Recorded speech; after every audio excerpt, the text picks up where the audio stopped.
غزوہ اور اس کے حالات کو بیان کرنا یہ سنت صحابہ کرام ہے، سنت رسول مصطفیٰ ہے۔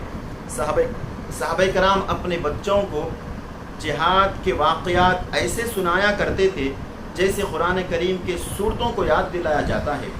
میں آپ کے سامنے ایک روایت پیش کرتا ہوں۔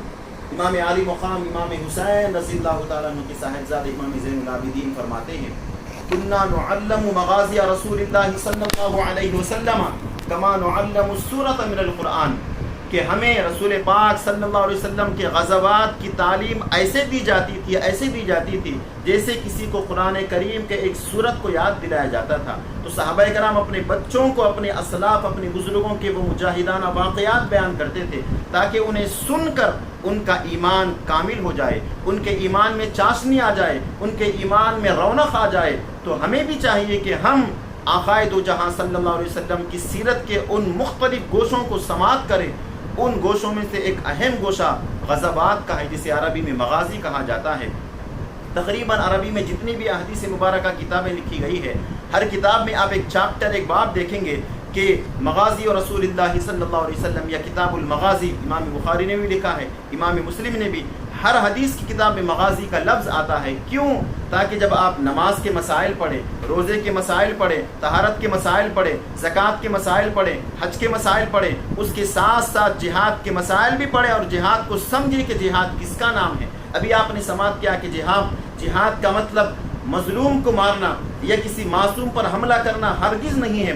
مظلوم کے حقوق کی حفاظت کرنا یہ حقیقی جہاد ہے، مظلوم کو ظلم سے بچانا یہ حقیقی جہاد ہے۔ تو آقا دو جہاں نے فرمایا کہ اپنے بھائی کو تم روکو، اس کے ہاتھ کو، چاہے وہ ظالم ہو یا مظلوم ہو۔ تو صحابہ کرام نے پوچھا کہ یا رسول اللہ، ظالم کو روکنا تو سمجھ میں آتا ہے کہ اس کے ہاتھ کو روکے، مظلوم سے کو کیسے روکے؟ تو آپ نے فرمایا کہ مظلوم کو ظالم کے ہاتھ سے روکے اور ظالم کے ہاتھ کو ظلم کرنے سے روکنا یہ جہاد ہے۔ تو اللہ کے حبیب صلی اللہ علیہ وسلم نے ہمیں یہ تعلیم دی، اسی لیے آقا دو جہاں صلی اللہ علیہ وسلم کو اللہ رب العزت نے رحمت للعالمین فرمایا ہے۔ اچھا، آپ یہ خیال کبھی مانا کیجئے کہ قتال کا، جہاد کا یہ حکم صرف اسلام ہی میں ہے۔ اسلام سے پہلے جتنے بھی انبیاء کرام بنی اسرائیل کے تشریف لائے تھے ان میں نہیں تھا۔ آپ دیکھیں گے کہ ہر نبی کو قتال کا حکم دیا گیا۔ حضرت موسیٰ علیہ السلام نے بھی قتال کیا، حتیٰ کہ حضرت عیسیٰ علیہ السلام جن کی تبلیغ صرف 3.25 سال تھی اور جنہیں عیسائی دنیا محبت، امن اور آشتی کا پیامبر مانتا ہے، جنہیں امن عام کرنے والا سمجھتا ہے، ہم بھی حضرت مسیح کو جو اللہ کے نیک بندے اور حضرت مریم کے صاحبزادے ہیں، ہم بھی انہیں اللہ کا پیغمبر اور نبی مانتے ہیں۔ یقیناً وہ بھی امن کا پیغام دینے آئے تھے۔ دیکھیے 3.25 سال میں حضرت عیسیٰ علیہ السلام اس قوم سے اتنے بدظن ہو گئے، انہوں نے حکم دیا کہ ان کے خلاف تلوار اٹھاؤ، ان کے خلاف جہاد کرو۔ قربان جائیے آقا دو جہاں رحمت للعالمین صلی اللہ علیہ وسلم پر، کہاں 3.25 سال اور کہاں پر 14 سال کا عرصہ، اور یہاں پر بھی ظلم کی انتہا ہو گئی ہے۔ پیٹ سے بچے کو نکال کر مارا جا رہا ہے، تپتی ہوئی زمین پر ننگے جسم لٹا کر انہیں ستایا جا رہا ہے، ان کے سینوں پر بھاری بھرکم پتھرے رکھے جا رہے ہیں، ان کے گھر بار تجارت کو سب کچھ تباہ کر دیا گیا ہے، حتیٰ کہ معاشرے سے ان کا بائیکاٹ بھی کر دیا گیا ہے۔ اس کے باوجود کیسے صبر ہمارے آقا نے فرمائی، کیسے صبر کی تلقین فرمائی، اسی لیے ہمیں اللہ رب العزت نے رحمت للعالمین کا تحفہ عطا فرمایا ہے۔ اب آئیے ذرا غزوہ بدر کی جانب بڑھتے ہیں۔ اس کا پس منظر کچھ آپ نے سماعت کیا کہ 13 سال تک مکے میں جب مسلمان رہے، صبر کرتے رہے، جب مدینہ طیبہ آ گئے تو انہوں نے بھی صبر کیا۔ 2 سال کا عرصہ ہوا، انتہا ظلم کی ہو گئی، اللہ رب العزت نے حکم دیا، اذن للذین یقاتلون بانہم ظلموا، ان مظلوموں کو اجازت دی جاتی ہے جن پر ظلم کیا گیا ہے، ظالموں کے خلاف تم سینہ سپر ہو جاؤ، اور کیسے تم سے جو لڑنے کے لیے آئے تم اسی سے قتال کرنا، اور ولا تعتدوا، حد سے نہ بڑھنا، اور سنو تمہارا جو قتال ہو رہا ہے اپنے نفس کے لیے نہیں ہے، اللہ کی دین کی بلندی کے لیے ہے۔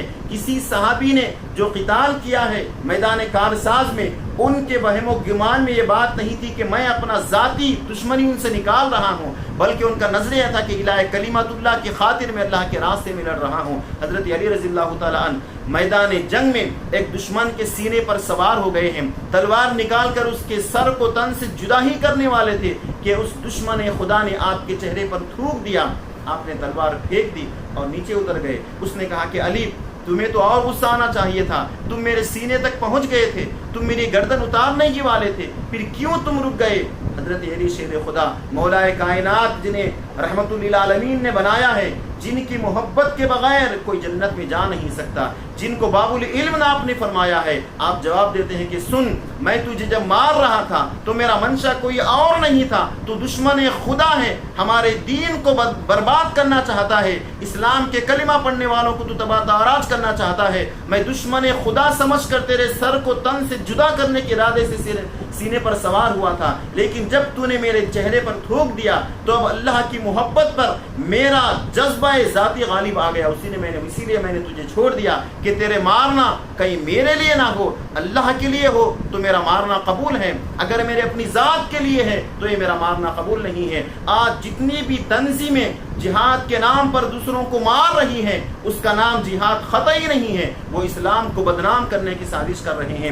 آئیے اب جب پس منظر ہو گیا، آقا دو جہاں صلی اللہ علیہ وسلم مدینہ طیبہ آ گئے، مسلمانوں کو ایک ہیڈ کوارٹر مل گیا، امن و سلامتی کے ساتھ عبادتوں میں مصروف ہو گئے۔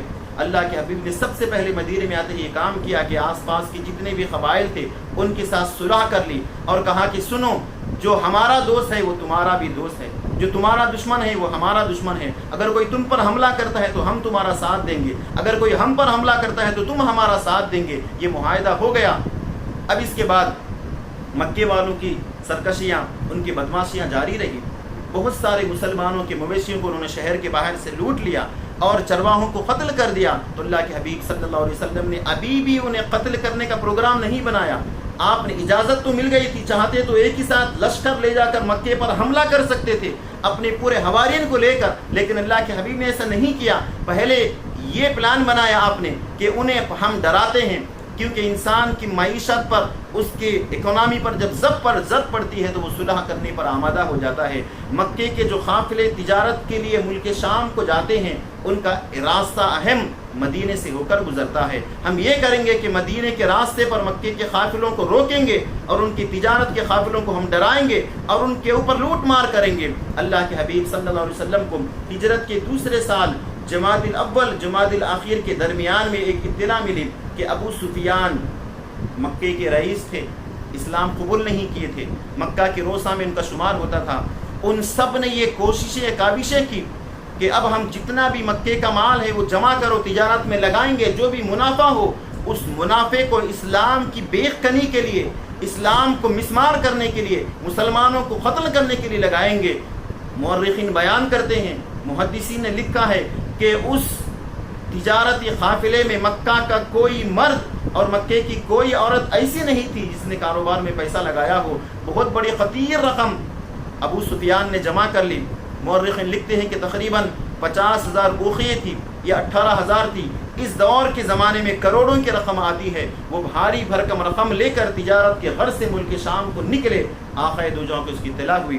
اللہ کے حبیب صلی اللہ علیہ وسلم نے عشیرہ ایک مقام ہے، اس مقام پر جانے کا ارادہ کیا اور اپنے ساتھ میں صرف انہی صحابہ کرام کو لیا جو مکے سے ہجرت کر کے مدینے میں آئے تھے، جنہیں مہاجرین کہا جاتا ہے۔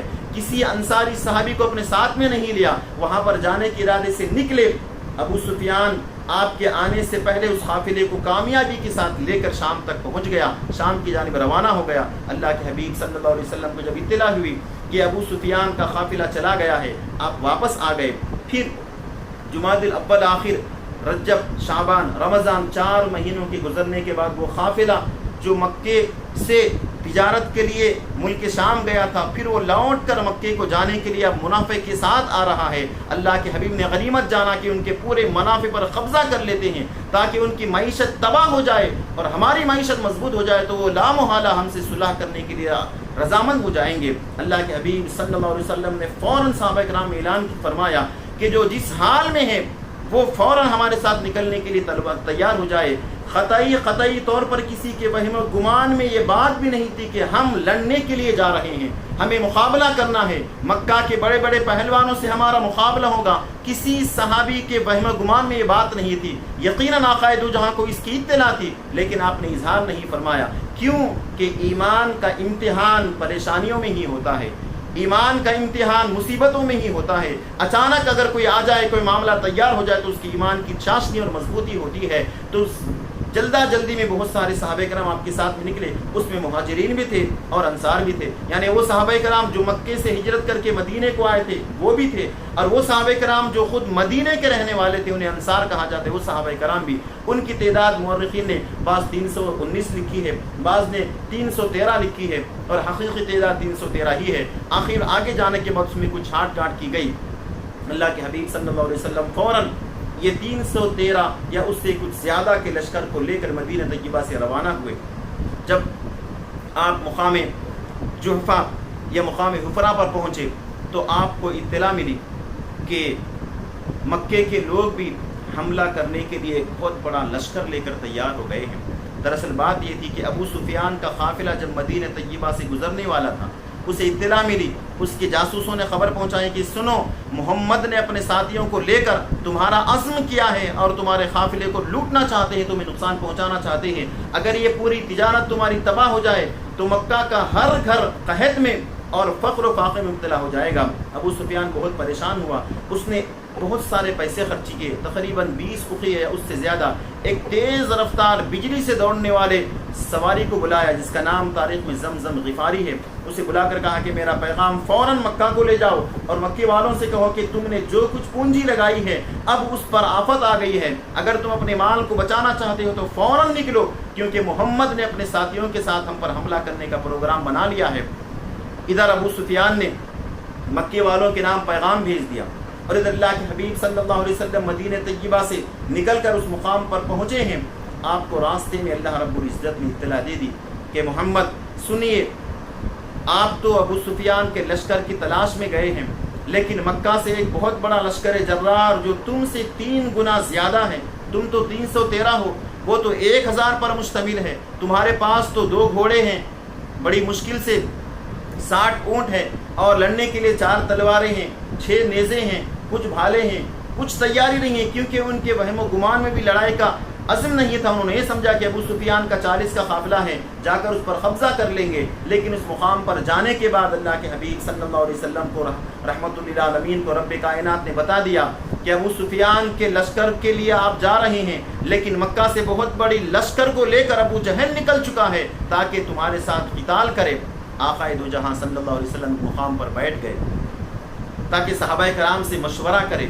دیکھیے، جو کام مشورے سے طے پاتا ہے اس میں اللہ برکت بھی دیتا ہے اور اس میں کامیابی بھی ہوتی ہے. اسی لیے قرآن کریم میں اللہ رب العزت نے فرمایا کہ وَأَمْرُهُمْ شُورَىٰ بَيْنَهُمْ. مسلمان تو وہ ہیں جن کے معاملے مشورے سے طے پاتے ہیں. جس معاملے میں مشورہ کیا گیا اگر اس میں کچھ غلطی بھی نکلے تو انسان رسوا نہیں ہوتا. تو ہم تنظیمی اعتبار سے بھی جو تنظیم چلانے والے افراد ہیں اپنے تنظیم کے افراد سے آپس میں مشورہ کریں. گھر چلانے والے افراد بڑے گھر کے ہیں، گرچہ والد ہیں، اپنے بچوں سے اپنی بیوی سے مشورہ طلب کرے، اپنے بھائیوں سے مشورہ کرے. اگر کوئی تنظیم ہے، کوئی کاروبار ہے، مشورے سے کامیابی کی راہ نکلتی ہے. آقا دو جہاں صلی اللہ علیہ وسلم نماز سے فارغ ہونے کے بعد بیٹھ گئے. آپ نے خطبہ ارشاد فرمایا اور فرمایا کہ سنو، ہم تو ابو سفیان کے قافلے کی تلاش میں نکلے تھے، لیکن اللہ رب العزت نے ہمیں بشارت سنائی ہے کہ تمہیں 2 قافلوں میں سے کسی ایک قافلے پر یا 2 گروہوں میں سے کسی ایک گروہ پر تمہیں کامیابی حاصل ہوگی. مجھے اطلاع ملی ہے کہ ابو جہل 1000 کا لشکر جرار لے کر مکے کے بڑے بڑے پہلوان اور رؤسا کو لے کر ہمارے ساتھ مقابلہ کرنے کے لیے نکل گیا ہے. اب میں تم سے مشورہ طلب کرتا ہوں کہ تم مجھے مشورہ دو، ہمیں کیا کرنا چاہیے. اللہ کے حبیب صلی اللہ علیہ وسلم نے اپنے جانثار صحابہ کرام سے مشورہ کیا. قربان جائیے ان صحابہ کرام کے ایمان پر، ان کے اولو العزمی ہی ہیں جو آج تک اسلام ہم تک پہنچا ہے. صدیق اکبر تمام صحابہ کرام میں افضل کھڑے ہو گئے. انہوں نے آپ کے سوال پر جواب دیا کہ یا رسول اللہ آپ جو حکم کریں اس پر تیار ہیں. حضرت عمر بن خطاب نے بھی یہی کہا کہ یا رسول اللہ آپ جو حکم دیں گے ہم اس کے لیے تیار ہیں. حضرت مقداد بن اسود بھی بڑی بہترین تقریر کی. انہوں نے کہا کہ یا رسول اللہ ہم قوم موسیٰ کی طرح نہیں ہیں. موسیٰ علیہ السلام بھی قوم کو لے کر مخالفین سے جنگ کرنے کے لیے گئے تھے. ایک مقام پر آ کر پوری ان کی فوج بیٹھ گئی اور کہنے لگے کہ موسیٰ اقتل انت وربک فقاتلا انا ہاہنا قاعدون. تم اور تمہارا رب آپس میں لڑ لو، ہم تو نہیں آئیں گے. جاؤ تم اور تمہارا رب لڑ لو، ہم تمہارے ساتھ لڑنے کے لیے نہیں آئیں گے. حضرت مقداد نے کہا کہ یا رسول اللہ ہم قوم موسیٰ نہیں ہیں جنہوں نے اپنے پیغمبر کو یہ جواب دیا تھا کہ موسیٰ تم اور اپنا رب لڑ لو، ہم آپ کے غلام ہیں یا رسول اللہ، آپ جو حکم کریں گے ہم آپ کے حکم کی تعمیل کریں گے۔ اگر آپ حکم دیں کہ سمندروں میں کود جائیں، اللہ کی عزت و جلال کی قسم ہم سمندروں میں کود جائیں گے۔ اگر آپ حکم کریں کہ آگ میں کود جائیں تو ہم آگ میں کود جائیں گے۔ اگر آپ حکم کریں کہ بغیر رکے کہ یمن تک جائیں تو ہمارا قافلہ ایک قدم رکے بغیر یمن تک چلا جائے گا۔ اللہ کے حبیب اور مشورہ طلب کر رہے تھے اور مشورہ طلب کر رہے تھے۔ کیوں؟ یہ جتنے بھی لوگوں نے مشورہ دیا یہ سب کے سب مہاجرین تھے جو مکے سے ہجرت کر کے مدینے میں آئے تھے، اور اس قافلے میں انصار صحابہ کرام بھی تھے جو مدینے کے تھے۔ ان میں سے ابھی تک کسی نے نہیں کہا تھا۔ انصار صحابہ میں سے حضرت سعد بن معاذ یا حضرت سعد بن عبادہ کھڑے ہو گئے۔ انہوں نے عرض کیا کہ یا رسول اللہ، ایسے معلوم ہوتا ہے کہ آپ کا اشارہ ہماری جانب ہے، کیونکہ مکے والوں سے اللہ کے حبیب نے ایک عہد لیا تھا کہ ہم تمہارے پاس آئے ہیں، اگر کوئی ہم پر حملہ کرے گا تو تم ہمارا دفاع کرنا۔ تو مدینے پر جب حملہ ہوگا تو مسلمانوں کی دفاع کا انہوں نے عہد کیا تھا۔ اب یہاں پر مدینے پر حملے کا سوال نہیں ہے، بلکہ آقا دو جہاں مدینے سے نکل کر بدر کے مقام کی جانب روانہ ہونے والے ہیں۔ اسی لیے حضرت سعد بن معاذ کھڑے ہو گئے اور انہوں نے بہترین تقریر کی کہ یا رسول اللہ، ہم نے آپ پر ایسے ایمان لائے، ہم آپ کے غلام ہیں۔ آپ نے کہا کہ خدا ایک ہے، ہم بغیر دیکھے کہ خدا کو تسلیم کر لیا۔ آپ نے ہم سے فرمایا کہ جنت اور دوزخ ہے، جنت نیکوں کا مقام ہے، دوزخ نافرمانوں کا مقام ہے، ہم نے تسلیم کر لیا۔ آپ نے فرمایا کہ میں اللہ کا رسول ہوں، ہم نے تسلیم کر لیا۔ یا رسول اللہ، تمام انصار کی جانب سے یہ خادم آپ کی بارگاہ میں یہ عرض کرتا ہے کہ آپ جو حکم کریں اس کے لیے ہم تیار ہیں۔ میرا منشا تو یہ ہے کہ ہم آگے بڑھ کر لڑیں تاکہ ہمارے امتحان ایمان کا اللہ رب العزت لے لے۔ ان کے تقریر سن کر رحمت للعالمین کے چہرے پر ایک خوشی کے آثار نمایاں ہو گئے۔ اللہ کے حبیب مسکرائے اور کہا کہ اب چلو فیصلہ ہو گیا ہے، اب ہم ان کے ساتھ مقابلہ کرتے ہیں۔ اب جنگ کا مکمل ارادہ ہو گیا۔ جب مدینے سے نکلے تھے کسی کے وہم گمان میں بھی لڑائی کا کوئی اندیشہ نہیں تھا۔ اچانک لڑائی پیش آ گئی ہے، اسی وقت تو امتحان ایمان ہوتا ہے۔ قربان جائیے ان صحابہ کرام کے ایمان پر۔ انہوں نے یہ نہیں کہا کہ یا رسول اللہ، آپ نے ہمیں نہیں بتایا، آپ نے ہمیں کبھی بھی اطلاع نہیں دی کہ لڑنا ہے، آپ نے تو یہ کہا کہ ابو سفیان کے قافلے پر حملہ کرنا ہے، اس کے قافلے کو لوٹنا ہے۔ سب نے ایک زبان ہو کر کہا کہ یا رسول اللہ، ہمارے جسم میں جب تک آخر خون کا خطرہ ہے ہم آپ کے نام پر بہانے کے لیے تیار ہیں۔ ہم ان ظالموں سے انتقام لیں گے جنہوں نے ظلم کیا ہے، اسلام کو مٹانے کے لیے جو بڑی طاقت کے ساتھ آ رہے ہیں۔ ہم بھی آپ کے غلام ہیں، اللہ کے بندے ہیں، ہمارے جسموں میں جب تک جان ہے انہیں مدینے پر حملہ کرنے نہیں دیں گے۔ بدر کے مقام کے لیے صحابہ کرام کی جماعت رحمت للعالمین کی معیت میں نکل گئی۔ اب وہاں پر اللہ کے حبیب نے کام کیا کہ وہاں پر جو کم سن بچے تھے انہیں واپس کرنے کے لیے ان کے قدوں کو اور ان کی عمروں کو ناپ رہے تھے، توڑ رہے تھے۔ بہت سارے بچوں کو اپنے جدا کر دیا۔ حضرت سعد بن ابی وقاص مشہور صحابی رسول ہیں، ان کے ایک بھائی عمر بن ابی وقاص تھے، وہ ذرا کم عمر کے تھے۔ اللہ کے حبیب نے کہا کہ تم ہمارے ساتھ شرکت نہ کرنا کیونکہ ابھی تمہاری عمر نہیں ہوئی ہے۔ وہ زار و خطار رونے لگے، وہ گڑ گڑانے لگے۔ ان کا رونا اور ان کا گڑ گڑانا رحمت للعالمین کو برداشت نہیں ہوا۔ آپ نے اجازت دے دی اور بچوں نے اپنے آپ کو بڑا کرنے کے لیے اپنے پنجوں پر کھڑے ہو گئے۔ بہت سارے واقعات ہیں، آپ ان واقعات کو پڑھ سکتے ہیں۔ اللہ کے حبیب صلی اللہ علیہ وسلم 313 کے اس قافلے کو لے کر جانب بدر روانہ ہوئے۔ بدر مدینہ طیبہ سے تقریباً 80 میل کے فاصلے پر، کلومیٹر اگر دیکھیں تو غالباً 150 کلومیٹر کا فاصلہ ہے، اور اسے بدر اس لیے کہا جاتا ہے کہ وہاں پر بہت سارے کنویں ہیں۔ ایک مشہور کنواں ہے، جب بھی وہاں سے قافلے گزرتے اس کنویں کا پانی پیتے، اور اس کنویں کا جو مالک تھا اس کا نام بدر تھا، اس کے نام پر اس مقام کا نام ہی بدر پڑ گیا۔ اب جانب بدر اللہ کے حبیب صلی اللہ علیہ وسلم یہ نورانی قافلے صحابہ کو لے کر روانہ ہوئے ہیں۔ ادھر مکہ سے جو جوش و خروش ہے، وہاں پر مکہ کا ہر پہلوان ابو جہل ایک ایک کے گھر کو جا کر سب کو تیار کرتا ہے۔ امیہ جو مکے کا ایک رئیس اعظم تھا وہ آنے سے انکار کیا، کہنے لگا کہ میں اس میں نہیں آؤں گا۔ ابو جہل نے ہر ایک کو آر دلائی کہ تو بزدل ہے، اب اچھا موقع ہے کہ ان کے ساتھ انتقام لے۔ بہت سارے طور پر کوشش کی اور 1000 کے لشکر جرار کو لے کر نکلا۔ وہ بھی کیسے تھے؟ ان میں سے 300 ایسے گھوڑ سوار جن کے پاس ہر قسم کا سامان، حرب و ضرب تھا، ان کے پاس تلواریں بھی تھیں، نیزے بھی تھے، اور ان کے پاس خولیں بھی تھی، اور پیادہ لوگ ایسے بھی ہیں، اور اونٹوں کے انبار ہیں کہ ہر مقام پر 10 اونٹ کاٹ کر سب قافلے والوں کو کھلائے جا رہے ہیں۔ یہاں مکہ کا یہ عالم ہے، اور اللہ کے حبیب یہاں سے بدر کے لیے نکل چکے ہیں۔ ادھر ابو سفیان بھی اپنی کوشش میں لگا ہوا تھا، اپنے جاسوسوں کو پھیلا رکھا تھا، اپنی کوشش سے اس نے یہ کیا کہ اگر یہ ہمارا قافلہ چلے گیا تو مکہ پورا تباہ ہو جائے گا۔ اس نے بڑی ہمت اور کوشش سے اور اپنی چالاکی سے ایک ایسے راستے کا انتخاب کیا جو مدینے کے ساحل سے ہوتے ہوئے گزرتا ہے، سمندری راستے کا انتخاب کیا، اور بدر سے وہ دور نکل گیا۔ جب اسے یقین ہو گیا کہ اب میں مدینے والوں اور رحمت للعالمین کے حملے سے محفوظ ہوں، اس نے پھر اپنے ایلچی کو بھیجا کہ جاؤ مکے والوں کو خبر پہنچا دو کہ میں نے تمہیں جس خدشے کا اظہار کیا تھا اب اس کی ضرورت نہیں ہے، اگر تم نکل چکے ہو تو مکے کو واپس ہو جاؤ، کیونکہ ہمارا قافلہ محمد اور ان کے ساتھیوں سے محفوظ ہے۔ مکے سے وہ قافلہ ابو جہل کی اور امیہ کی صدارت میں نکل چکا تھا۔ جب یہ قافلہ وہاں پر پہنچا خبر دینے والا، تو سب نے کہا کہ بھائی ہم جس مقصد کے لیے نکلے تھے وہ مقصد پورا ہو گیا، ہمارا قافلہ بچ گیا ہے، اب ہمیں اس الجھن میں پڑنے کی ضرورت نہیں ہے۔ سب کو ابو جہل یہ ایسا ماسٹر مائنڈ ہے کہ سب کو برباد کرنے والا وہی ہے، اسی لیے اس کا نام ابو جہل رکھا گیا ہے۔ ابو جہل نے سب کو برباد کیا۔ ابو جہل نے کہا کہ سنو، ہم ہرگز واپس نہیں جائیں گے، ہم بدر کو جائیں گے، وہاں پر 3 دن تک رکیں گے، وہاں پر خوب مزے موج کریں گے، وہاں پر ہم ناچ و گانا کریں گے، ہماری شباب اور کباب کی محفلیں جمیں گی، اور ہم پورے مسلمانوں کو غلام بنا کر مکے کے صحن میں انہیں قید کر دیں گے، اور پورے اطراف عرب میں ہم سب مکے والوں کو دھاک بیٹھ جائے گا، اب ہم واپس نہیں جائیں گے۔ لیکن چند قافلے تھے جس میں چند قبیلے تھے، قبیلے بنو زہرا، قبیلے بنو عدی، ان کے لوگ جو ہے وہ وہاں سے واپس ہو گئے۔ ابو جہل نے سب کو عار دلایا کہ اب اچھا موقع ہے۔ ابو جہل نے ابو سفیان کی بات تسلیم نہیں کی۔ ابو سفیان کا قافلہ ادھر مکے کی جانب روانہ ہے، اور مکے سے 1000 کا لشکر جرار اسلام کو ختم کرنے کے لیے بدر کے مقام پر آ رہا ہے۔ سب سے پہلے مشرکین بدر کے مقام پر آ گئے۔ آقا دو جہاں صلی اللہ علیہ وسلم اپنے جانثاروں کے ساتھ بعد میں پہنچے۔ آپ نے ایک مقام کا انتخاب کیا، وہاں پر رکنا چاہ رہے تھے۔ حضرت مقداد بن اسود آ گئے اور عرض کرنے لگے، یا رسول اللہ، آپ نے جس مقام کا انتخاب کیا ہے کیا وہ اللہ کا حکم ہے یا پھر آپ کچھ جنگی حرب کے طور پر اس مقام کا انتخاب کیا ہے؟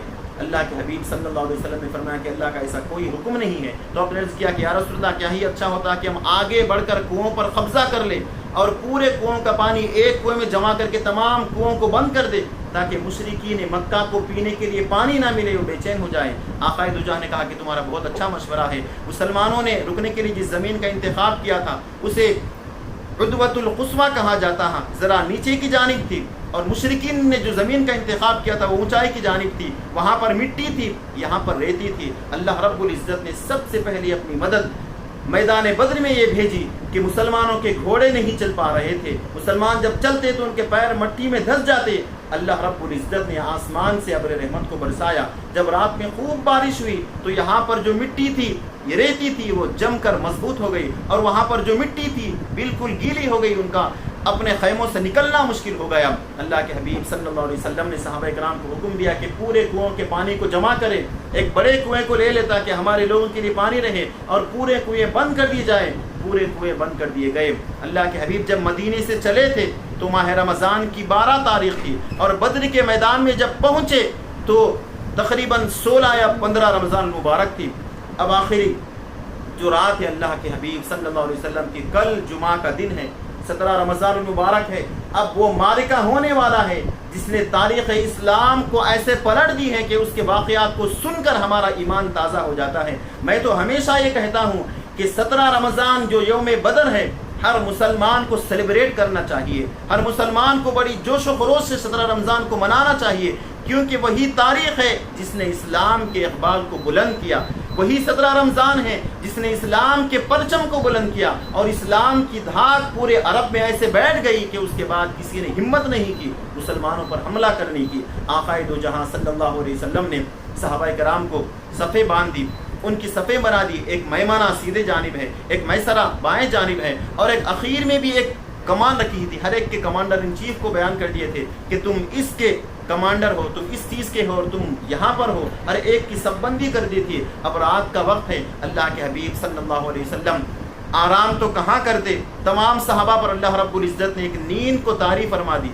ان پر غنود کیا گئی اور تھکے ماندے تھے, اچھی خاطر رات میں اور اچھی طرح سوئے. لیکن اس فوج کا کمانڈر ان چیف اللہ کی بارگاہ میں گڑ گڑا رہا ہے, رو رہا ہے, اللہ کی بارگاہ میں دعائیں کر رہا ہے کہ مولا کریم تو نے جو ہم سے وعدہ کیا تھا اس وعدے کو پورا فرما. مولا جو میری محنت کی کمائی تھی میں نے لا کے بدر کے میدان میں چھوڑ دی ہے. مولا اگر یہ آج ہلاک ہو جائے تو قیامت تک تیرا کلمہ پڑھنے والا کوئی نہیں ہوگا. آپ نے دعا کی اللہم ان تغلق حاضر عصابت فلم تعبد فی الارض ابدا. پروردگار یہ چھوٹی سے لشکر جو میں نے محنت کے ساتھ تیری بارگاہ میں پیش کیا, اگر آج یہ ہلاک کر دیے جائے تو یاد رکھنا کہ قیامت تک تیری عبادت کرنے والا کوئی نہیں ہوگا. رات بھر آقائے دو جہاں گڑ گڑاتے ہوئے رات عبادت میں گزاری. صدیق اکبر آپ کو دیکھتے رہے. صدیق اکبر کو آخرکار آپ پر ترس آ گیا اور کہنے لگے کہ رحمت للعالمین بس آپ نے اللہ کی بارگاہ میں التجا کرنے کی انتہا کر دی, آپ کا رب آپ کو کبھی بھی مایوس نہیں کرے گا. جب صبح ہوئی, نماز فجر جماعت سے ادا ہوئی, اللہ کے حبیب صلی اللہ علیہ وسلم نے صحابہ کرام کی صفیں باندھی اور سب سے پہلا حکم دیا کہ ہر ایک کی زبان پر اللہ کا کلمہ ہو, اللہ کا ذکر ہو. اللہ کے کلمے اور ذکر کے علاوہ کوئی اشعار نہ کہنا, کوئی غرور اور تکبر کے نعرے تمہاری زبان سے نہ نکلنے پائے. اپنی زبانوں کو ذکر الہی سے در رکھو. آپ نے صفیں درست کی کہ صفیں درست ہونا ضروری ہے. نماز کے لیے بھی صفیں اسی لیے درست کی جاتی ہے کیونکہ اللہ رب العزت کو سب بندی بہت پسند ہے. آپ کے ہاتھ میں چھوٹا سا نیزہ تھا. ایک صحابی رسول جن کا نام سواد تھا, ان کا پیٹ کچھ باہر کی جانب نکلا ہوا تھا. آپ نے ایک ٹوچا دیا ان کے پیٹ کے اوپر, استویا سواد ذرا سیدھے ہو جاؤ. انہوں نے فوراً کہا کہ یا رسول اللہ آپ نے جو نیزے سے چھوٹا سا ہلکا سا آپ نے ٹوچا دیا ہے, مجھے تکلیف ہوئی ہے, میں چاہتا ہوں کہ اس کا بدلہ لوں. تمام مجاہدین حیران, یہ کیا معاملہ ہے کہ میدان کارساز ہے, صفیں درست ہو رہی ہے, یہ سواد کو کیا ہو گیا ہے. اللہ کے حبیب صلی اللہ علیہ وسلم کے اخلاق کریمہ, آپ کے اسوے کو دیکھیے کہ پوری دنیا مل کر بھی ہمارے آقا کے اسوے کو پیش نہیں کر سکتی. بڑی بڑی دنیا کی سلطنتیں ہیں, ان کا کمانڈر ان چیف اگر کوئی سپاہی اس طرح کا بات کرے تو فوراً اس کا کورٹ مارشل ہو جاتا ہے کہ تم میدان جنگ میں اپنے چیف کو اس طرح کا جواب دیتے ہو. اللہ کے حبیب نے ان کا کورٹ مارشل نہیں کیا اور نہ ان پر کچھ تعرض کیا. آپ نے اپنے زرہ کو نکالا اور اپنے بدن سے اپنے رومال کو نکالا اور کہا کہ سواد لو محمد کا جسم حاضر ہے. جیسے ہی رحمت للعالمین کا نورانی جسم, وہ چمکتا ہوا جسم نظر آنے لگا, سواد دوڑ کر آپ کے جسم سے چمٹ گئے, آپ کے بیٹے مبارک کو بوسہ دینے لگے. آقائے دو جہاں نے فرمایا کہ سواد یہ کیا معاملہ ہے. انہوں نے عرض کیا کہ یا رسول اللہ آپ دیکھ رہے ہیں کہ میدان کارساز شام میں ہے, اب میں جب جاؤں گا تو معلوم نہیں ہے کہ زندہ واپس آؤں گا یا پھر میری لاش آئے گی. میں نے سوچا کہ یہ آخری اچھا موقع ہے, میں اپنے جسم کو آپ کے جسم سے مس کر لوں تاکہ میری برسوں کی جو تمنا ہے وہ پوری ہو جائے.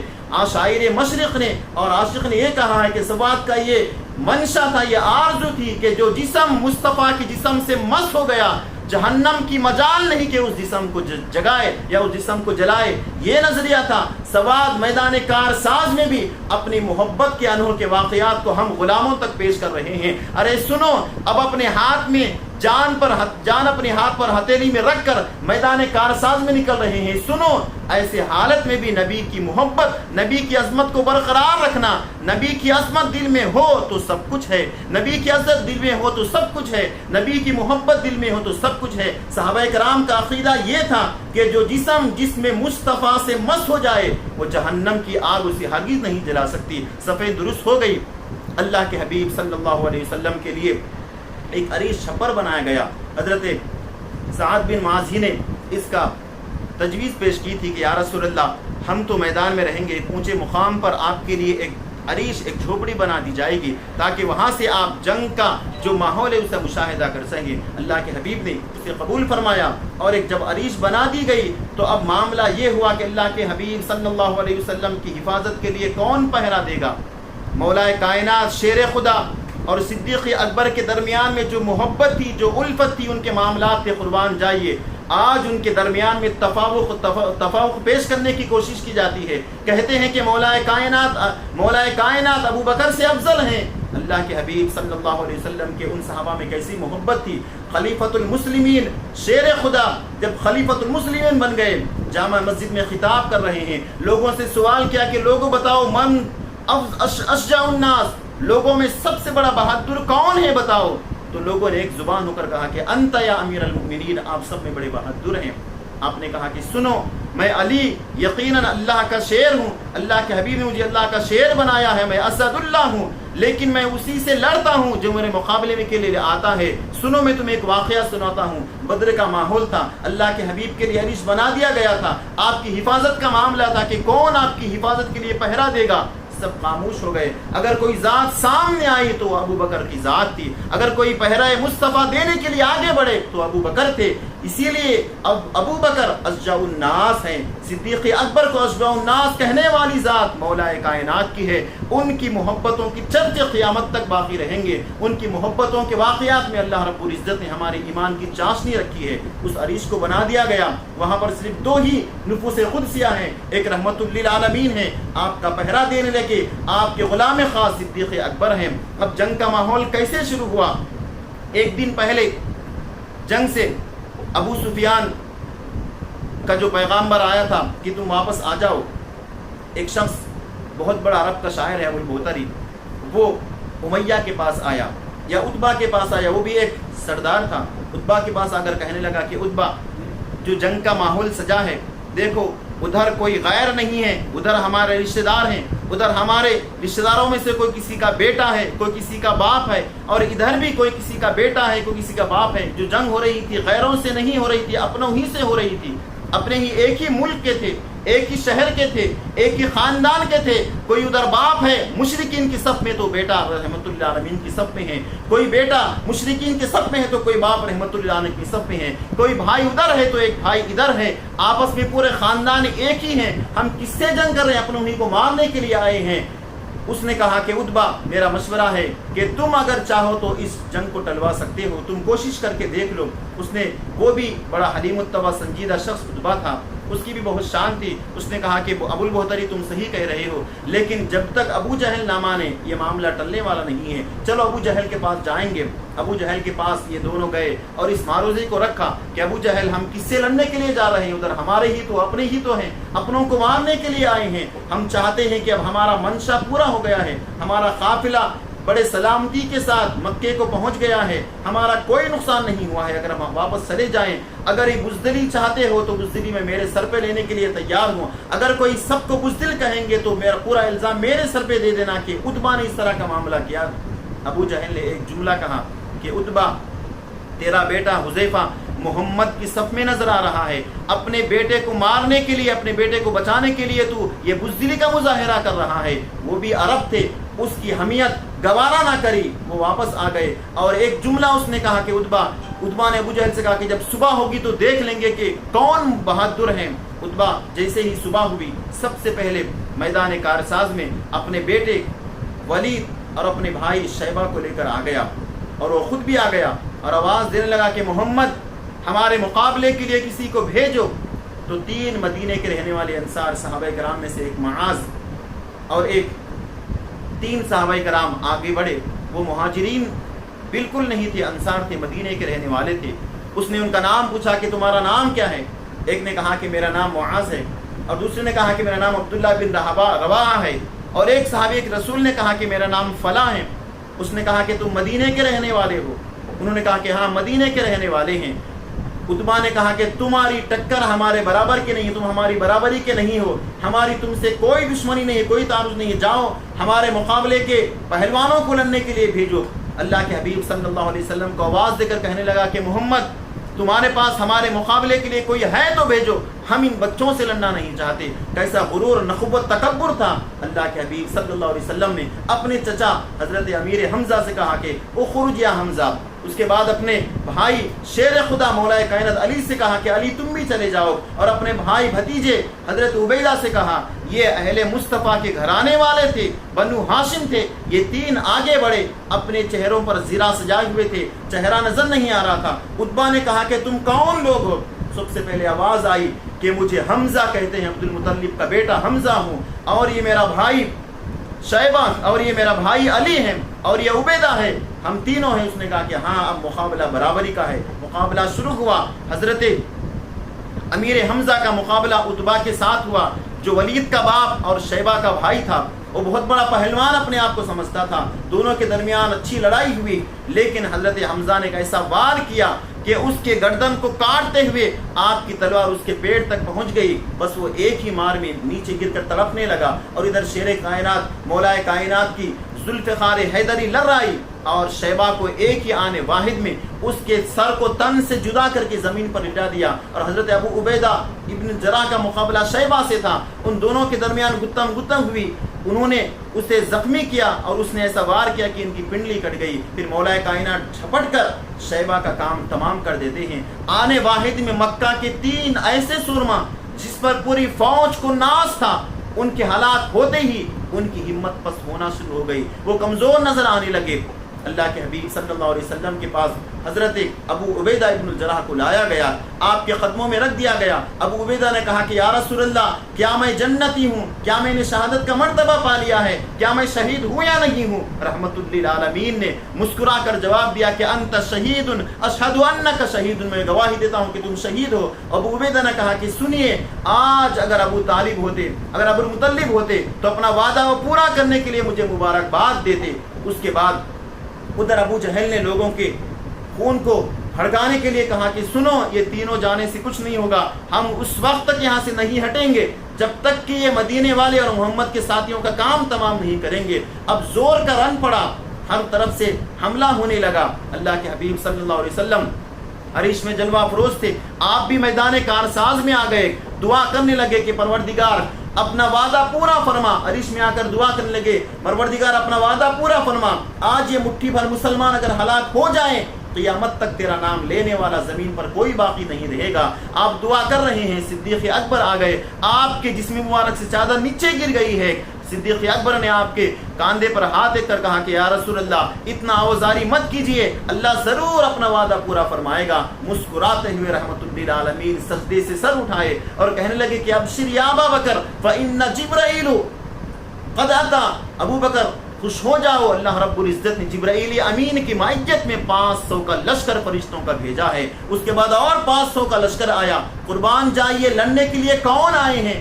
وہ نورانی معصوم مخلوق جنہیں گناہ کا تصور بھی نہیں ہے. اللہ رب العزت نے ان فرشتوں کو رحمت للعالمین کی بات پوری کرنے کے لیے میدان کارساز میں بھیج دیا ہے. فرشتے گناہ کا تصور بھی ان کے پاس نہیں ہوتا، کبھی کوئی گناہ نہیں کرتے. میدان کارساز میں آ گئے رحمت للعالمین. ایک ٹھنڈے ہوا کا جھونکا آیا. شیر خدا نے عرض کیا کہ یا رسول اللہ، ٹھنڈی ہوا کا جھونکا کیا ہے؟ آپ نے فرمایا کہ اللہ رب العزت نے 500 فرشتوں کی مدد فرمائی ہے. اس کے بعد اور ایک جھونکا چلا، آپ نے فرمایا کہ اور 500 فرشتے آئے ہیں. اس طرح 5000 فرشتے مسلمانوں کی مدد کے لیے آئے ہیں. کب آئے ہیں؟ میدان کارساز میں نکلنے کے بعد اللہ کی بارگاہ میں دعا کی گئی. مسلمان اسی وقت کامیاب ہو سکتا ہے کہ میدان کارساز میں اترے، اس کے بعد اللہ سے دعا کرے. گھروں میں بیٹھ کر دعائیں کرنا یہ کمزوروں کی علامت ہے. پہلے محنت کریں، تجارت کرنے والا ہو تو محنت کرے، کوشش کرے، اللہ کی بارگاہ میں دعا کرے، کامیابی ہوگی. ایک پڑھنے والا طالب علم ہو تو اپنا حق پڑھنے کا ادا کرے، مطالعہ کرے، پڑھے، حد المقدور کوشش کرے، کامیابی کے لیے اللہ کی بارگاہ میں دعا کرے. میدان عمل میں اترنے کے بعد، کوشش کرنے کے بعد جو دعا کی جاتی ہے وہ دعا قبول ہوتی ہے. وہ بزدل ہے جو بغیر پڑھے کے دعا کرتے ہیں، وہ بزدل ہے جو بغیر کوشش کے دعا کرتے ہیں کہ دعاؤں سے مسئلہ یقیناً حل ہوتا ہے، لیکن پہلے کوشش کرنی چاہیے. آقا دو جہاں نے اپنے پیغام کے ذریعے سے یہی پیغام پہنچایا کہ میرے غلاموں، جب تم اللہ کی بارگاہ میں دعا کرو تو میدان کارساز میں اترو، اس کے بعد اللہ کی بارگاہ میں دعا کرو، اللہ کی غیبی مدد آئے گی. آج بھی مسلمان ہر طرف پریشان نظر آ رہے ہیں. مسلمانوں کو پریشان ہونے کی ضرورت نہیں ہے. نہ گھبراؤ مسلمانوں، خدا کی شان باقی ہے. ابھی قرآن زندہ ہے، ابھی اسلام باقی ہے. اسلام یقیناً رہنے والا ہے. قرآن کی صداقت جب تک ہے، اسلام باقی رہے گا. فرشتوں کی فوج آ گئی. جبرائیل امین نے آقا دو جہاں صلی اللہ علیہ وسلم کی بارگاہ میں آ کر عرض کیا کہ یا رسول اللہ، آپ ایک مٹھی خاک ان کے چہروں پر پھینک دیجئے. اللہ کے حبیب صلی اللہ علیہ وسلم نے شیر خدا سے فرمایا کہ کچھ کنکریاں لا کر دے دو. بدر کے میدان سے شیر خدا نے کچھ کنکریاں لا کر رحمت للعالمین کے ہاتھ میں دے دی. آپ نے ان کنکریوں کو ایسے مارا تو ان کے پورے چہروں پر دھول نظر آنے لگی. وہ پریشان ہو گئے، ہوش باختہ ہو گئے. اب ایک ایک کے مرنے کا انجام مورخین لکھتے ہیں کہ بہت ہی سننے کے لائق واقعات ہیں، لیکن تمام واقعات کو تو نہیں رکھا جا سکتا. امیہ جو مکے کا بہت بڑا رئیس تھا، حضرت بلال حبشی رضی اللہ تعالیٰ عنہ کا ایک وقت میں وہ مالک بھی تھا، بہت ستایا کرتا تھا، وہ میدان سے بھاگنے کے لیے حضرت عبد الرحمن بن عوف کے پاس آ گیا۔ حضرت عبد الرحمن بن عوف وہ صحابی رسول ہیں، جب وہ مکے کو جاتے تو امیہ کے پاس رکتے، جب امیہ یسر مدینے کو آتا تو ان کے پاس رکتا، تجارت کے بہت بڑے کاروبار کے دوستانہ تھا۔ آ کر عبد الرحمن سے کہا کہ عبد الرحمن مجھے بچاؤ، میں بہت سارا انعام و اکرام تمہیں دوں گا، تم میرے دوست بھی ہو، میں تمہارا دوست ہوں۔ حضرت عبد الرحمن بن عوف نے اس کے ہاتھ پکڑ اس کا ہاتھ پکڑ کر لے جا رہے تھے، حضرت بلال کی نگاہ پڑ گئی، دوڑتے ہوئے آواز دی کہ یا الانصار، انصار آ جاؤ، یہ دشمن خدا ہے، تمہیں چھوڑ کر جا رہا ہے، آج اسے زندہ نہیں رکھنا ہے، اس دشمن خدا کا کام تمام کرنا ہے۔ حضرت عبد الرحمن بن عوف اس ولید کے اوپر، اس امیہ کے اوپر لیٹ گئے تاکہ اس کی حفاظت کریں۔ حضرت بلال آ گئے، آپ کے پیروں کے درمیان سے اس کے بغل میں کھونچے مارنے لگے، یہاں تک کہ اس کی موت واقع ہو گئی۔ اب ابو جہل کے مرنے کا بھی کیا انجام ہے سنیے۔ دو ننھے قسم کے، ابھی نوجوانی کو عمر کو پہنچنے والے ہی ہیں، دو نوجوان صحابہ کرام حضرت عبد الرحمن بن عوف اس واقعے کو بیان کرتے ہیں کہ میں کھڑا ہوا تھا، میرے دونوں جانب کم سن نوجوان تھے، میرے دل میں خواہش پیدا ہوئی کہ کاش میرے دو طرف مجاہد بہادر نوجوان ہوتے تو کیا ہی اچھا ہوتا۔ اس میں سے ایک نے کہا کہ چچا جان، میں نے اس کے جانب کان لگائی، اس نے پوچھا کہ اس لشکر میں ابو جہل کو کیا آپ پہچانتے ہیں؟ میں نے کہا کہ ہاں بھتیجے پہچانتا ہوں، کیوں، کیا بات ہے؟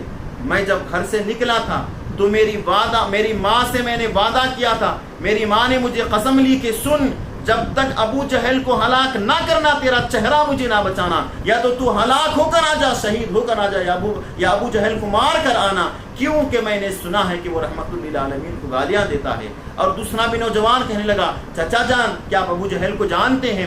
انہوں نے کہا کہ ہاں جانتا ہوں، کیوں، کیا بات ہے بھتیجے؟ انہوں نے کہا کہ میں بھی ابو جہل کو مارنے کے لیے میری والدہ سے وعدہ کر کے آیا ہوں۔ یہ دو نوجوان کون تھے؟ تاریخ اسلام میں انہیں معاذ اور معوذ دو بھائی تھے۔ یہ کس کے بیٹے تھے؟ حضرت افرا، یہ وہ صحابیہ ہیں جو ایسے لختے جگروں کو انہوں نے پیدا کیا کہ ان کے پورے بیٹے اس وقت غزوہ بدر میں موجود تھے۔ پہلے ان کا نکاح ہوا، ان سے 2 یا 4 بیٹے تھے، ان میں معاذ اور معوذ ہے، پھر دوسرا نکاح ہوا ان کے شوہر کے انتقال کے بعد، ان سے بھی 5 بیٹے تھے، وہ سب کے سب غزوہ بدر میں شریک رہے۔ اور خاص طور پر ان دونوں کو نمایاں طور پر پیش کیا جاتا ہے۔ جیسے ہی ابو جہل تلوار لہراتے ہوئے میدان میں آیا، حضرت عبد الرحمن بن عوف نے اشارہ کیا کہ دیکھو بھتیجو، وہ ہے ابو جہل۔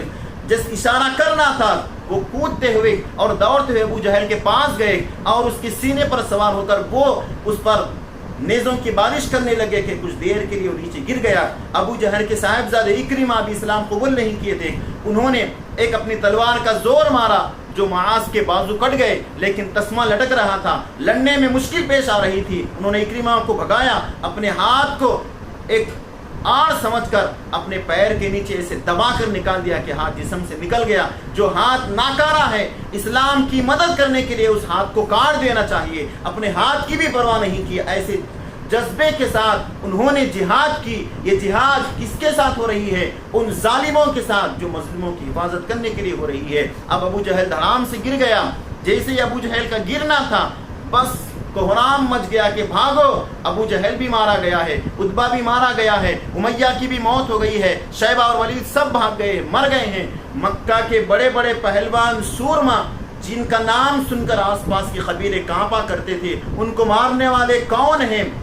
5 دن کے بھوکے اور پیاسے ہیں، ماہ رمضان کے روزے بھی باز رکھے ہوئے ہیں، کھانے کے لیے ان کے پاس غذا نہیں ہے، پہننے کے لیے کپڑے نہیں ہیں، اور لڑنے کے لیے ہتھیار بھی نہیں ہیں۔ ایسے بیار و مددگار صحابہ کرام نے اللہ کے رسول صلی اللہ علیہ وسلم کی ذات پر بھروسہ کیا، آپ کی محبت میں میدان کارساز میں آ گئے، خدا کی نصرت، خدا کی مدد پر یقین تھا۔ خدا نے اپنی نصرت اور مدد کو میدان بدر میں ایسے روانہ فرمایا کہ اب باسا پلٹ گیا۔ اب وہ 1000 تھے، یہ 313 کمزور نظر آ رہے تھے، اب وہ بھاگنا شروع کیے۔ اللہ کے حبیب صلی اللہ علیہ وسلم نے حکم دیا کہ سنو، اس قافلے میں چند ایسے بھی لوگ ہیں جو زبردستی لا گئے ہیں، بنو ہاشم ہیں، خاص طور پر میرے چچا عباس ہیں، اور میرے بھتیجے ہیں، عقیل ہیں، نوفل ہیں، وہ اگر ملے تو انہیں قتل نہ کرنا، انہیں قید کر کے لانا۔ اور سنو ابو البختری بھی ہے، وہ بھی زبردستی آیا ہے، وہ اپنی پسند سے نہیں آیا ہے، انہیں قتل نہ کرنا۔ اب بہت سارے صحابہ کرام ان کو قید کرنا شروع کیے۔ تقریباً بدر کے میدان میں جب معرکہ ختم ہوا تو 70 مکے کے سورما سمجھے جانے والے ان کی لاشیں پڑی ہوئی تھی اور 70 کو قید کر دیا گیا تھا اور بقیہ بھاگ گئے۔ مسلمانوں کی صفوں سے 14 صحابہ کرام نے جام شہادت کو نوش کیا، اور 14 میں بھی کوئی مشہور صحابہ کرام نہیں تھے اعلیٰ درجے کے، جیسے ابو بکر، عمر، عثمان ہیں، وہ تقریباً اس میں سے 6 مہاجرین تھے اور 8 مدینہ کے رہنے والے انصار صحابہ کرام تھے۔ اللہ کے حبیب صلی اللہ علیہ وسلم نے ان میں سے 13 صحابہ کرام کو وہیں پر تدفین کرنے کا حکم دیا۔ ایک صحابی رسول آگے جانے کے بعد ان کی شہادت ہوئی، کچھ فاصلے پر افرا کے مقام پر ان کو تدفین کیا گیا۔ اب اللہ کے حبیب صلی اللہ علیہ وسلم کی عادت مبارکہ تھی کہ جب بھی کسی غزوے میں جاتے 3 دن تک اس مقام پر کھڑے ہوتے، وہیں پر آپ قیام فرماتے۔ جیسے ہی غزوہ مکمل ہوا، آپ نے حکم دیا کہ مشرکین کے پورے لاشوں کو ایک مقام پر جمع کر دو، جو مخالف ہوتا اس کی لاشوں کو بھی اعزاز و اکرام کے ساتھ اللہ کے حبیب تدفین کرنے کا حکم فرماتے۔ یہ کون جنرل کرتا ہے؟ یہ آپ ہی کا صدقہ ہے کہ آج دنیا کے کونے کونے میں کوئی دوسرے ملک کا فوجی آئے، اگر مارا جائے تو اسے عزت کے ساتھ تدفین کرنے کا یہ مسئلہ سب سے پہلے کسی نے پیش کیا ہے، پورے دنیا کو پیغام دیا ہے، تو ہمارے آقا نے پیغام دیا ہے۔ یقیناً وہ ہمارا دشمن تھا لیکن انسان ہے، بحیثیت انسان اس کے لاش کے ساتھ ہم بے حرمتی نہیں کر سکتے، اس کے لاش کو پورے عزت و احترام کے ساتھ تدفین کریں گے۔ اب چونکہ 70 لوگ تھے، ہر ایک کے لیے خبر کھولنا دشوار تھا، اللہ کے حبیب صلی اللہ علیہ وسلم نے حکم دیا کہ بہت بڑا گڑھا کھود دیا جائے۔ گڑھا کھود دیا گیا، اس میں ایک ایک کے لاشوں کو لا کر ڈال رہے ہیں۔ اور ایک ایمان افروز بات بھی سنیے، جس صبح میں غزوہ بدر واقع ہونے والی تھی، اس کی رات کو یعنی 17 کی رات کو اللہ کے حبیب صلی اللہ علیہ وسلم میدان بدر کا مشاہدہ کرنے کے لیے اپنے چند جانثاروں کے ساتھ نکلے۔ آپ کے ہاتھ میں وہی نیزہ تھا جو نیزہ حضرت سواد پر لگا تھا۔ آپ نے اس نیزے سے لکیر کھینچتے رہے اور کہنے لگے کہ سنو، کل صبح میں جب معرکہ شروع ہوگا، ابو جہل کی لاش یہاں پڑی ہوگی، عتبہ کی لاش یہاں پڑی ہوگی، ولید یہاں پر مرا پڑا ہوگا، شیبہ کی لاش یہاں پر ہوگی۔ آپ نے اس کے نام سے جو دائرہ مارا تھا، مورخ بیان کرتے ہیں کہ اللہ کی عزت و جلال کی قسم ایک انچ بھی نہ آگے ہوا نہ پیچھے ہوا۔ کیوں؟ اللہ رب العزت نے وَعَلَّمَكَ مَا لَمْ تَكُنْ کا علم آپ کو دے دیا تھا۔ علم غیب مصطفیٰ کو دیکھنا ہو تو میدان کارساز میں آؤ، عاشقان مصطفیٰ کو دیکھنا ہو تو میدان بدر میں آؤ، ان مسلمانوں کے ایمان کی آزمائش کو دیکھنا ہو تو میدان بدر میں آؤ۔ تمام مشرکین کو ایک گڑھے میں ڈال دیا گیا۔ اس میں سے جو امیہ بہت بھاری برکھم تھا، اس کی لاش کی کچھ پھول گئی تھی، کھینچنے میں نہیں آ رہی تھی، آخرکار اسے وہیں پر مٹی میں دبا دیا گیا۔ اس گڑھے کے پاس اللہ کے حبیب آئے اور ان سے خطاب کرنے لگے، اما وجدتم ما وعد ربکم فاننا وجدنا ما وعدنا ربنا، کہ اے لوگوں سنو، ہمارے رب نے ہم سے جو وعدہ کیا تھا ہم نے اس وعدے کو پا لیا ہے، اور تم سے تمہارے رب نے جو وعدہ کیا تھا کیا تم نے اس کو پا لیا ہے؟ ان سے خطاب کر رہے ہیں، کن سے؟ جو مرے پڑے ان کے جسموں میں جان نہیں، ان سے خطاب کر رہے ہیں۔ حضرت عمر بن خطاب آ گئے اور عرض کرنے کے یا رسول اللہ، کہ آپ ان لوگوں سے کلام کر رہے ہیں جن کے جسموں میں روح نہیں ہے، جو مردے ہیں، سن نہیں سکتے، کہ آپ ان سے گفتگو کر رہے ہیں؟ آقا دو جہاں نے کہا کہ آبا اے عمر بن خطاب، وہ تم سے زیادہ سننے والے ہیں، زندوں سے زیادہ وہ سننے والے ہیں۔ اس سے عقیدے کا ایک مسئلہ ثابت ہوتا ہے کہ مشرک ہے، اس کے جسم سے روح پرواز کر گئی ہے، جب وہ اپنی بات کو سن سکتا ہے تو ایک مومن ہے، ایک اللہ کا ولی ہے، ایک اللہ کا پیغمبر ہے، جو ایمان کی حالت میں اسے موت واقع ہوئی تھی، جب اس کے جسم سے روح پرواز کر بھی جائے تو اس کی روح نہ صرف سنتی ہے بلکہ اس کا جواب بھی دیتی ہے۔ یہی عقیدہ اہل سنت و جماعت ہے۔ ہمارے آقا اس دنیا سے ظاہری طور پر پردہ فرمانے کے بعد قبر مبارک میں اسی طرح زندہ ہیں جس طرح زمین پر آپ کا جسم اثر پھرا کرتا تھا۔ یہ ہمارا عقیدہ ہے۔ اب ان تمام کو تدفین کر دی گئی۔ اللہ کے حبیب صلی اللہ علیہ وسلم نے اپنے غلام خاص، اپنے خادم خاص حضرت زید بن حارثہ کہ زید ذرا مدینے کو جا کر یہ خوشخبری تو سناؤ کہ تمام بدر میں ہم نے ڈنکے بجا دیے ہیں، اسلام کا پرچم بدر میں بلند ہو گیا ہے، اللہ رب العزت نے فتح و کامیابی مسلمانوں کو عطا فرمائی ہے۔ جب یہ خبر لے کر مدینے کو پہنچے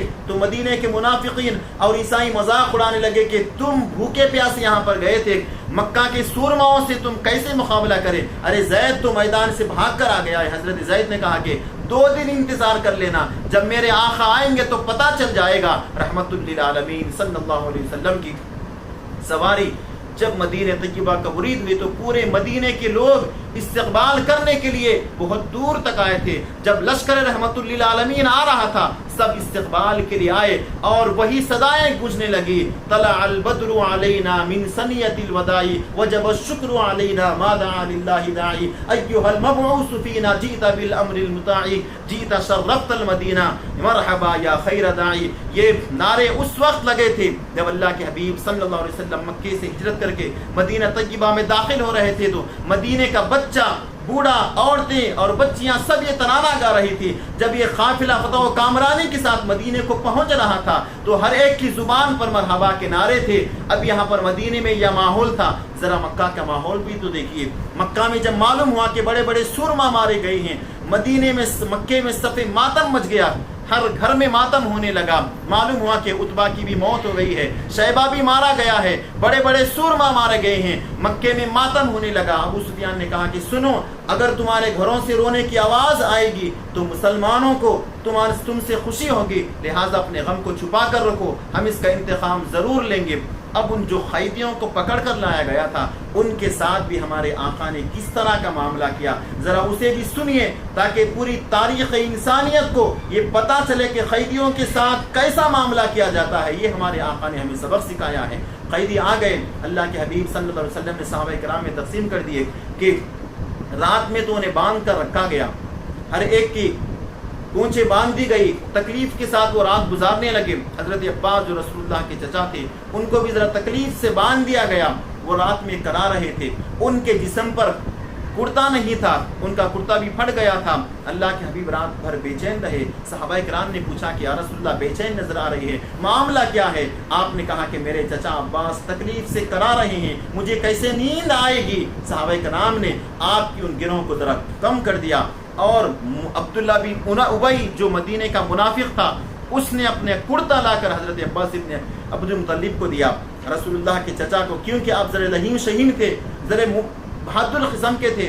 اور ابی بن کعب بھی اسی طرح کا تھا، اس کا کرتا حضرت عباس کو آ گیا، لیکن اللہ کے حبیب نے بھی اس احسان کو رکھا نہیں. جب اس کی موت واقع ہو گئی تو آپ نے اپنا پیران اسے عطا فرمایا. بہت سے صحابہ کرام روکنے لگے کہ یا رسول اللہ اس منافق کو آپ کرتا مت دیجئے.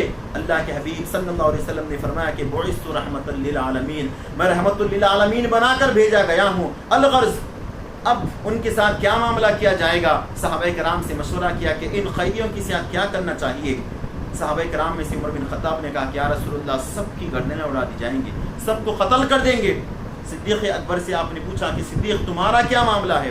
حضرت صدیق اکبر نے معروضہ پیش کیا کہ یا رسول اللہ ان میں سے جو مالدار ہیں ان سے فدیہ لے لیں گے، اور جو انتہائی قسم کے غریب ہیں انہیں چھوڑ دیں گے، اور جو لکھنا پڑھنا جانتے ہیں انہیں حکم دیا جائے گا کہ مدینے کے 10 بچوں کو لکھنا سکھا دے اور آزاد ہو جائے. اللہ کے حبیب صلی اللہ علیہ وسلم نے حضرت صدیق اکبر کے مشورے کو قبول فرمایا. اگر اسلام کا مطلب قتل کرنا ہوتا، اگر اسلام کی جہاد کا مطلب مشرکین کو مارنا ہوتا، کافرین کو قتل کرنا ہوتا تو فوراً آپ حکم دیتے کہ جتنے مشرکین ہیں سب کی گردنیں اڑا دی جائے. لیکن اسلام نے کبھی بھی پہل کر نہ جنگ کی ہے نہ جنگ کی اجازت دی ہے. جنگ کی اجازت اسلام کو اسی وقت دی گئی ہے اپنے آپ کو بچانے کے لیے، اپنی دفاع کے لیے، جس طرح کی دنیا کی جنگیں ہوتی ہیں. لیکن دنیا کی جنگوں کا ماحول دیکھیے، اسلام کی پوری تاریخ میں 1145 سے زیادہ فریقین کے لوگوں کی موت نہیں ہوئی. اب معاملہ مکمل ہو گیا، ہر ایک سے فدیہ لے کر چھوڑا جا رہا تھا. جب حضرت عباس کی باری آئی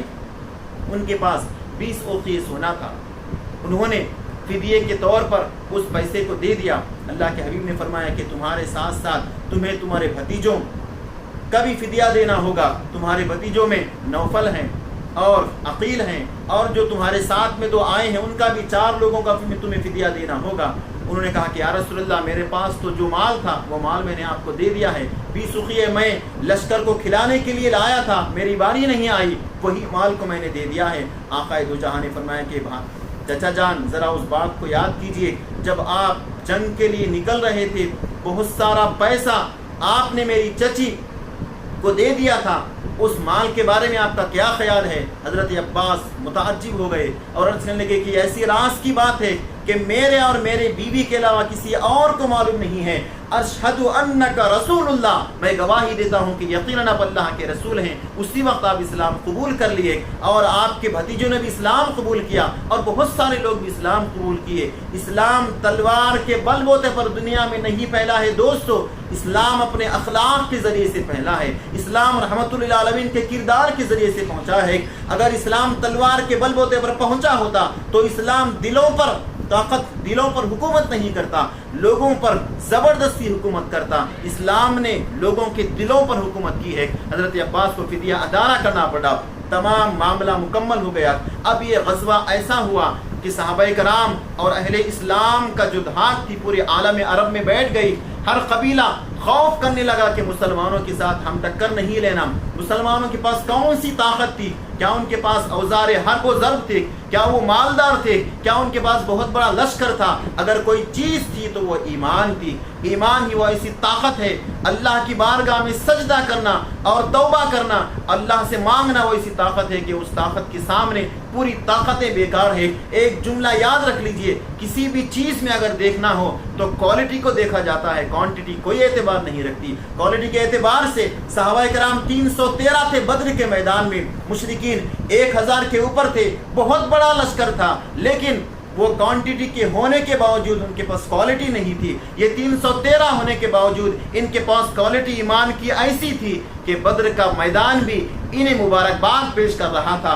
اے محمد عربی کے غلاموں، تم پر قربان جائیں. بدر بھی خوش ہو رہا تھا ہوگا کہ میری قسمت کہ رحمت للعالمین کے غلام بدر میں آئے ہیں. اب اس کے بعد اسلام کا پرچم ایسے بلند ہوا کہ دنیا کا کوئی ملک ایسا نہیں ہوگا جہاں پر مسلمان نام کا کوئی شخص بستا نہیں ہو. لیکن اسلام کا پیغام امن یہی ہے کہ اس غزوے کے ذریعے سے ہمارا پیغام تمام عالمی دنیا کے لیے یہی ہے کہ دیکھو، آپ نے مختصر سی تاریخ پڑھ لی، اسلام نے کبھی بھی تلوار اپنی دفاع کے لیے اٹھائی ہے، فوراً کسی مظلوم پر نہیں اٹھائی ہے، اور اسی وقت تلوار اٹھائی ہے ظلم کو روکنے کے لیے. اللہ کے حبیب صلی اللہ علیہ وسلم نے ہمیں اجازت دی ہے. اسی کا نام جہاد ہے. جہاد کا مطلب مظلوموں پر حملہ کرنا نہیں ہے. جہاد کا مطلب عورتوں کو مارنا نہیں ہے. جہاد کا مطلب اپنے جسم پر بم باندھ کر لوگوں میں کودنا نہیں ہے.